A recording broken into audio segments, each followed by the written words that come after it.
नमस्कार, मैं हूं राम किंकर। हाजिर हूं एक खास पेशकश के साथ। हर किसी को यही लग रहा है कि आखिर 8 मार्च को क्या होगा।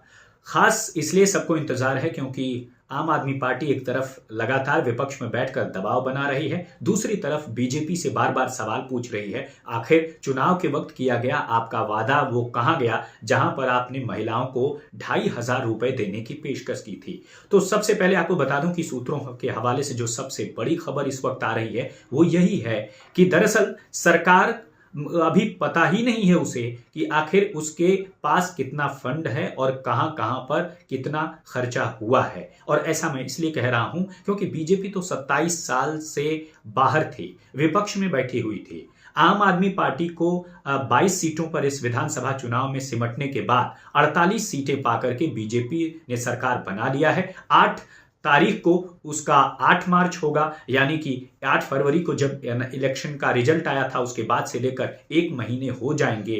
तो 8 मार्च को क्या 2,500 रुपए महिलाओं को मिलने जा रहे हैं, नहीं मिलने जा रहे हैं। दरअसल इस बात पर एक खास सूत्रों के हवाले से खबर यही आई है कि दरअसल फिनांस डिपार्टमेंट अलग अलग डिपार्टमेंट के जरिए एक इंटरनल असेसमेंट कर रहा है। उसके जरिए वह जानने की कोशिश कर रहा है कि आखिरकार सरकार के पास फंड में कितने पैसे हैं, कहां कहां हैं। और जाहिर सी बात है इस इंटरनल असेसमेंट रिपोर्ट को सरकार के समक्ष रखा जाएगा। नई नवेली बीजेपी शासित सरकार इस पूरे मामले में तब फैसला लेगी आखिर क्या कुछ करना है। लेकिन खास तौर पर आपको बता दूं कि यह पॉलिसी का मसला है, इतना आसान नहीं होता है। चुनाव के वक्त मैनिफेस्टो बनाने में तकरीबन 3 से 4 या 7 लोग शामिल होते हैं और सिर्फ जनभावनाओं को ध्यान में रखकर वो बना लिया जाता है। लेकिन जब पॉलिसी बनाई जाती है तब तमाम स्टेक होल्डर्स को लिया जाता है कॉन्फिडेंस में और उसके बाद से यह पता किया जाता है कि पॉलिसी कब और कैसे बनेगी। इसके इम्प्लीमेंटेशन का जो खाका है, जो फ्रेमवर्क है, वो तैयार किया जाता है। और सबसे बड़ी बात, सबसे पहले कैबिनेट बनाई जाती है, फिर उस कैबिनेट में इसे रखा जाता है। जब कैबिनेट में ये पूरा मसौदा पास हो जाता है फिर उसको एलजी के पास भेजकर उसकी मंजूरी ली जाती है। और इन सब अगर मामलों में अगर देखें तो कुछ एक्सपर्ट से मैंने बात की जिनका कहना है तकरीबन 6 महीने इस पूरे मामले में लग सकते हैं। तमाम स्टेक होल्डर से बातचीत करिए। और सबसे बड़ी बात कि आखिर क्राइटेरिया क्या होगा, किन महिलाओं को ये 2,500 रुपए मिलेंगे, किन को नहीं मिलेंगे। और सबसे बड़ी बात है कि जो एलिजिबिलिटी होगी, जो क्राइटेरिया और वर्गीकरण होगा वो किस आधार पर होगा, उसका मसौदा क्या होगा, ये सब कुछ बनने में समय लगेगा। तो कुल मिलाकर के ऐसा लगता है कि सरकार अभी 8 फरवरी को इससे संबंधित कुछ ऐलान कर सकती है। लेकिन रेखा गुप्ता ने आज जब महिलाओं से बातचीत की तो शिक्षा जगत से जुड़ी महिलाओं ने उन्हें शिक्षा जगत से जुड़े तमाम सुझाव दिए। और साथ ही साथ अगले, जब मैं बात कर रहा हूं तो अगले 2 से 3 दिनों में जो वो व्यापारियों के साथ सुझाव लेंगी। फिर उसके बाद उन्होंने ये भी कहा है कि वह अलग अलग झुग्गियों में जाकर से लोगों को सुझाव लेंगी और उस सुझाव को बजट में शामिल किया जाएगा। लेकिन अब ये वाला यानी जो फाइनेंशियल ईयर 2025-26 है वो तो अब बस कुछ ही दिनों में यानी मार्च के आखिर में वो समाप्त हो जाएगा। यानी अगले फाइनेंशियल ईयर का जो तैयारी है वो सरकार को करना पड़ेगा। तो कहने का मतलब ये है कि जब पॉलिसी तैयार होगी, पॉलिसी में का सबसे बड़ा पेंच या सबसे बड़ा जो हर्डल वो तब आता है जब वेरिफिकेशन कंप्लीट करने की बात आती है। यानी ऐसे लोग जो इसके लिए एलिजिबल होंगे, जो पैसे ले सकते हैं 2,500 रुपए, उनकी वेरिफिकेशन की क्या प्रक्रिया होगी और किसको मना करेंगे, किसको कैटेगरी में रखेंगे।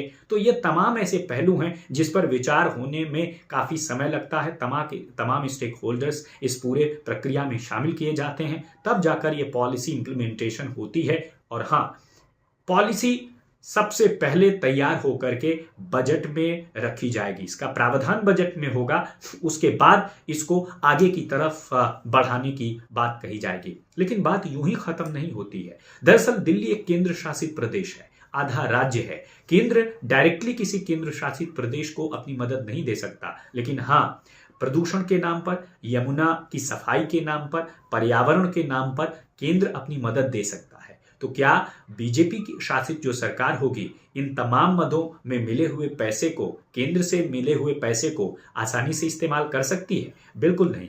एक्सपर्ट्स ये कहते हैं कि जिस मद का पैसा जिसमें आता है वह उसी कैटेगरी में खर्च होना चाहिए। और अगर वह खर्च आप दूसरे मद में करना चाहते हैं तो उसकी परमिशन बाकायदा एलजी से लेनी पड़ती है। लेकिन मुझे लगता है कि सरकार कुछ और तरीके बनाएगी, कुछ और स्टेप्स लेगी जिसके जरिए वह इस पूरे मामले में एक अपना खाका पेश कर पाएगी। और क्या वो दिन 8 मार्च का ही दिन होगा जब वह इस तमाम खाके के साथ आएगी? और जब यह तमाम प्रक्रिया हो जाती है तब बात आती है रजिस्ट्रेशन की, जिसमें कहा जाता है अब तक जो प्रक्रिया रही है कि ई पोर्टल पर जाकर रजिस्ट्रेशन कराते हैं और वहां से जो एक एक करके जो सुविधाएं हैं और जो जो डॉक्यूमेंट मांगता है वह वहां पर जाकर देने के बाद हम उसके लिए एलिजिबल हो जाते हैं। तो कुल मिलाकर के ये बड़ी लंबी प्रक्रिया है। और आपने देखा था कि चुनाव के वक्त में एक आंकड़ा आया था कि महिलाओं की, अगर मैं लगभग की बात करूं तो करीब 40 लाख महिलाएं हैं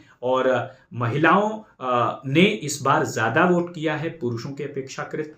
तो मुझे लगता है कि बीजेपी सरकार कभी नहीं चाहेगी कि महिलाओं को किसी तरह से अलग मैसेज चला जाए, यानी बीजेपी मैसेज यही देना चाहेगी कि वो महिलाओं के हित के लिए काम करती है। और शायद यही वजह सोचकर उसने जो है रेखा गुप्ता का नाम आगे किया है। और कुल मिलाकर के जो रेखा गुप्ता है उनकी छवि एक दबंग मुख्यमंत्री की मानी जाती है। और साफ तौर पर आज उन्होंने कह भी दिया कि रेखा गुप्ता ने ये कहा कि मुझे बार बार याद दिलाने की ज़रूरत नहीं है, हमें पता है, हमें हमारा एजेंडा पता है और कोई ये न बताए, कोई अपने एजेंडे पर हमें चलाने की कोशिश न करे। उनका सीधा इशारा आम आदमी पार्टी के उन जो लोग प्रोटेस्ट कर रहे हैं उनके लिए था, खासकर आतिशी को लेकर के था, जो बार बार कह रही हैं कि 2,500 रुपए कब महिलाओं के खाते में आएंगे और सीधे आएंगे या फिर सीधे खाते में आएंगे, कोई और प्रक्रिया होगी। तो बहुत सारे तमाम सवाल हैं। मुझे लगता है इसका जवाब जो वुमेन डे है 8 मार्च को,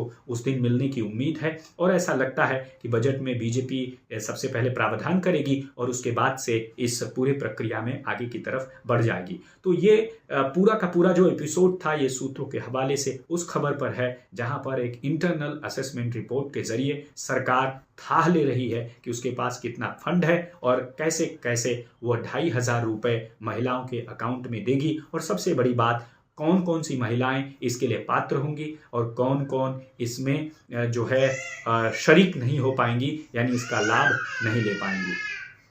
धन्यवाद।